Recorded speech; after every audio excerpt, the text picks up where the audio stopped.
Bonsoir à tous et bienvenue dans le monde de Rêvo.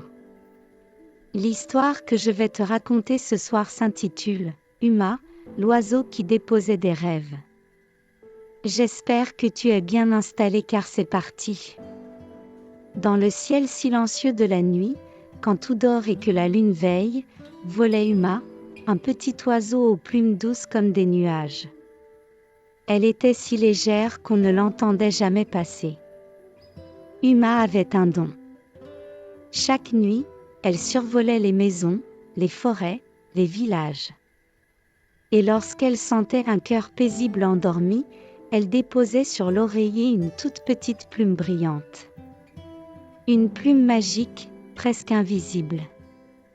Cette plume portait un rêve. Un rêve doux, lumineux, rempli d'images étranges et merveilleuses. Un rêve fait pour réconforter, pour faire sourire, ou simplement pour apaiser. Uma ne parlait pas. Elle ne chantait pas. Mais chaque nuit, elle volait, fidèle et silencieuse, semant la magie sans jamais être vue. Mais un soir, alors qu'elle planait doucement au-dessus d'un petit village entouré d'arbres, elle s'arrêta. Une maison restait sombre.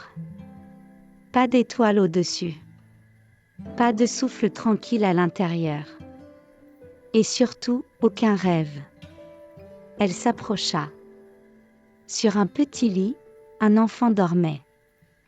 Les paupières fermées, mais le front plissé.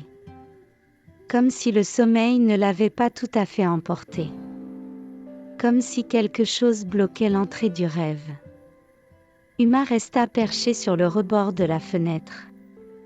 Elle attendit. Elle écouta.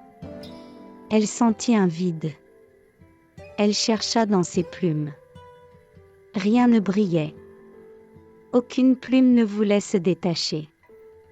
Alors, pour la première fois, Uma fit quelque chose qu'elle n'avait jamais fait. Elle entra. Elle se posa au bord de l'oreiller, tout doucement. Puis elle replia ses ailes et ferma les yeux. Et là, dans le silence de la chambre, quelque chose changea. L'enfant soupira. Son front se détendit. Une larme roula sur sa joue, puis s'évapora. Et dans l'ombre douce, une lumière apparut. Pas une plume. Un souffle. Le rêve venait. Lentement, timidement. Mais il venait. Uma resta jusqu'à l'aube. Quand le soleil se leva, elle s'éclipsa, aussi discrète qu'une étoile filante. Ce matin-là, l'enfant se réveilla avec un sourire. Il ne se souvenait pas du rêve. Mais il se sentait bien. Léger. Et sur son oreiller, une plume brillante attendait. Toute petite. Presque invisible. Depuis ce jour, Uma continue de voler. Mais parfois, quand une plume ne suffit pas, elle sait qu'il faut simplement être là. Et voilà, c'est comme ça que se termine cette histoire. Je t'invite à t'abonner et activer la petite cloche pour ne louper aucune de mes histoires. À très bientôt.